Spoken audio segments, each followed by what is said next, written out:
नमस्कार, आप देख रहे हैं A2Z लाइव और मैं हूं आपके साथ स्मिता। मंडला पुलिस ने ट्रिपल मर्डर मिस्ट्री का पर्दाफाश करने में कामयाबी हासिल की है। छत पर सो रहे 3 लोगों की हत्या के मामले से पुलिस ने पर्दा हटा दिया। वहीं आपको बता दें कि हत्यारे मृतक के सगे संबंधी निकले, जिन्होंने जादू टोने के शक में इस वारदात को अंजाम दिया। बता दें कि कल सुबह ग्राम पातादेई थाना मोहगांव में नर्मदा सिंह, सुकृति बाई और उनकी पोती कुमारी महिमा बरकड़े का शव घर की छत पर मिला था। किसी ने धारदार हथियार से गला काटकर इन तीनों की हत्या कर दी थी। हत्यारे ने सुकृति बाई का सर धड़ से अलग कर अपने साथ ले गया और घटना स्थल से कुछ दूर उसका सर पेड़ पर लटका दिया। पुलिस ने इस अंधे ट्रिपल मर्डर की गुत्थी को सुलझाकर आरोपियों को सलाखों के पीछे भेज दिया है। पुलिस की माने तो आरोपियों ने जादू टोने के शक में इस हत्याकांड को अंजाम दिया था। मृतक नर्मदा सिंह और सुकृति बाई के सगे 2 भतीजों ने मिलकर ही बेरहमी से हत्या कर दी।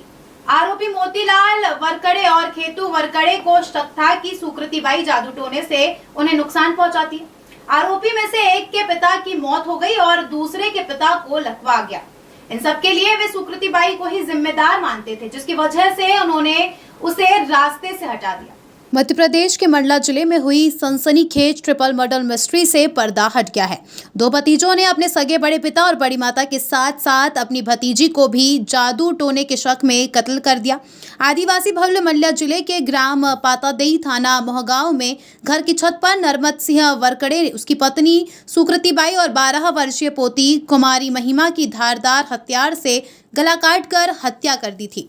हत्यारों ने सुकृति बाई का सर धड़ से अलग कर अपने साथ ले गए। महिला का काटा हुआ सिर उसके ही खेत, जो कि घर से लगभग 700 से 800 मीटर दूर है, आम के पेड़ में टंगा हुआ मिला। पुलिस ने इस अंधे कत्ल की गुत्थी को सुलझा लिया है। पुलिस अधीक्षक यशपाल सिंह राजपूत की माने तो जादू टोने के शक में इस वारदात को अंजाम दिया गया है। लगभग 7:30-8 बजे कि जो पातादेई जो गांव में 3 लोगों की गला रेत करके हत्या कर दी गई है, तो उस पर हम लोग वहां पे पहुंचे तो देखा कि नर्मदा सिंह, सुकृति बाई और महिमा की 3 लोगों की गला रेत करके हत्या की गई है और सुकृति बाई का जो सिर है वो घटनास्थल पर नहीं पाया गया था, जिस पर से हमने सबसे पहले हमारी प्राथमिकता थी कि उसका पहले सर हमको मिले और घटनास्थल का जो निरीक्षण करके हम उसकी डेड बॉडी को पीएम वगैरह कराएं और आगे की कार्रवाई पर जारी रखी जाए।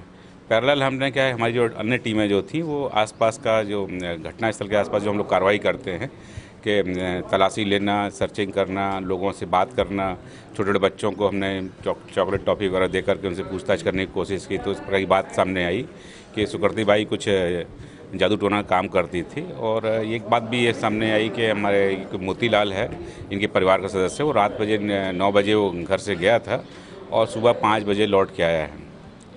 तो सबसे पहले हमारा जो दायित्व था कि हमारा वहाँ पे मोतीलाल का घर सर्च किया जाए। तो घर सर्च किया तो कुछ कपड़े हमको ब्लड से लगे हुए हमको दिखाई दिए और उसके पॉकेट में एक ग्लव्स का पैकेट हमको मिला।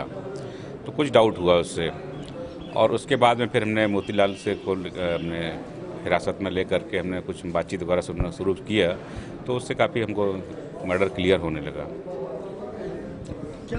ये मतलब आरोपियों के जो मुताबिक जो कहना है कि इनका जो मोतीलाल जो है के जो बड़े पिताजी हुआ करते थे ये नर्मदा सिंह, और सुकृति बाई को क्या है कि कुछ भाव वगैरह या कुछ इस टाइप की कुछ रहती थी, जो उसमें वो कुछ भी इस टाइप की बातें बोला करती थी, जिससे मतलब जैसे देवी सिंह की मृत्यु जो हुई है मैंने कारित किया है, या उसका जो देवीलाल है उसको जो पैरालाइज्ड है तो उसको मैंने कर दिया है, या और कई प्रकार की जो है कि तुम्हारा एक्सीडेंट हो जाएगा।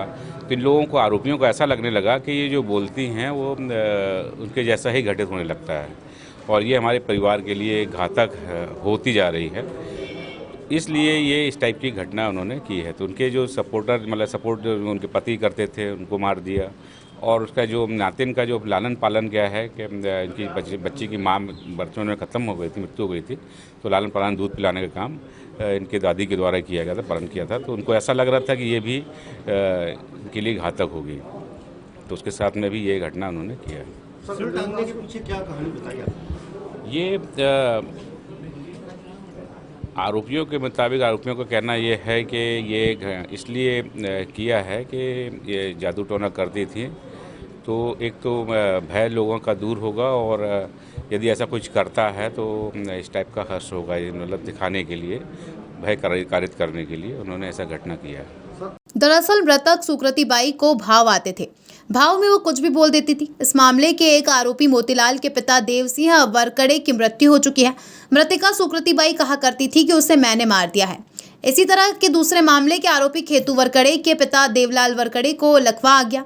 लकवा लगने को भी वह कहती थी कि मैंने कर दिया। इस तरह उसने इनके एक्सीडेंट की बात कही। इन्हें लगने लगा कि वे उन्हें नुकसान पहुंचा रही है और वो उनके बारे में जो भी बुरा कहती है वो हो जाता है। इसी वजह से उन्होंने इस जघन्य वारदात को अंजाम दिया। सुकृति बाई के पति नर्मद सिंह की हत्या इसलिए कर दी गई क्योंकि वे अपनी पत्नी की मदद किया करते थे। आरोपियों ने अपनी भतीजी कुमारी महिमा वरकड़े की हत्या इसीलिए कर दी क्योंकि उसकी मां की मृत्यु उसके जन्म के वक्त हो गई थी, तो उसकी दादी सुकृति बाई ने ही उसको दूध पिलाया। आरोपियों को लगता था कि महिमा में भी अपनी दादी की तरह गुण आए हैं और वह आगे चलकर घातक हो सकती है, इसलिए उन्होंने इसको भी मौत के घाट उतार दिया। आरोपी ने सुकृति बाई का सिर धड़ से काट कर पेड़ में लटकाने की वजह भी पुलिस को बताई। पुलिस अधीक्षक यशपाल सिंह राजपूत ने बताया कि आरोपियों ने बताया कि उन्होंने उसका सर काट कर पेड़ पर इसीलिए लटकाया था ताकि लोगों का डर दूर हो। इसके अलावा जो लोग ऐसा काम कर रहे हैं वे भी सुधर जाए, नहीं तो उनका अंजाम भी ऐसा ही होगा। नहीं,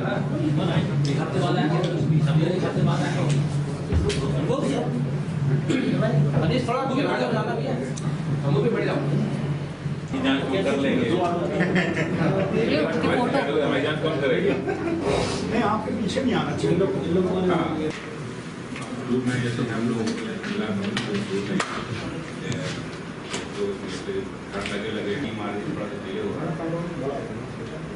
कहानी बढ़ते बच्चे ने भी में एंड किया कि पापा जो है वो गाँव से लेके आए, वहाँ से रात में 9 बजे आ गए थे, उसके बाद चले गए, अब उसको 5 बजे लौटे। उसी पर से स्ट्राइक कर रहा था, डाउट हो रहा था। जबकि इतना है यदि आदमी यदि समझ जाए तो फिर घटना ही क्यों करे। और कोई बात तो नहीं इसकी कुछ और कोई बात नहीं है कि ये मतलब जादू टोना करती डाइन हो गई है, तो उसका जो सिर टांगा है वहाँ पे, तो लोगों का डर भय खत्म हो जाए। और इस टाइप नहीं था घर पे, क्या मतलब उस घर में नहीं था, उस घर से जो मोती पहला पड़ता था मोती डाल का था, और उसके बाद में बाजू वाली झोपड़ी थी उसमें चंदर सोया हुआ था। और चंदर की जो दूसरी पत्नी है, पहली पत्नी लड़की, दोनों चचेरे भाइयों ने आपस में सलाह कर इस वारदात को अंजाम दिया। उन्होंने पहले देखा कि छत पर कौन कौन सोने जा रहा है। रात में गांव में ही एक शादी थी। आरोपियों ने शादी की चहल पहल खत्म हो इसका इंतजार किया। जब पूरा गांव सुनसान हो गया तो वे छत पर चढ़े और इस घटना को अंजाम देकर अपने घर चले गए। घटना के बाद पुलिस ने जब आसपास के घरों में लोगों से बात कर सुराग खोजा तो उसे पता चला कि रात में मोतीलाल घर से बाहर गया था और सुबह 5 बजे वापस आया। पुलिस जब उनके घर पहुंची तो एक कपड़े में खून के निशान मिले। पुलिस ने जब कपड़ों की तलाशी ली तो उसके जेब से सर्जिकल डिस्पोजेबल ग्लव्स का पैकेट मिला। जब पुलिस ने उसे हिरासत में लिया और पूछताछ की तो सारा मामला साफ हो गया।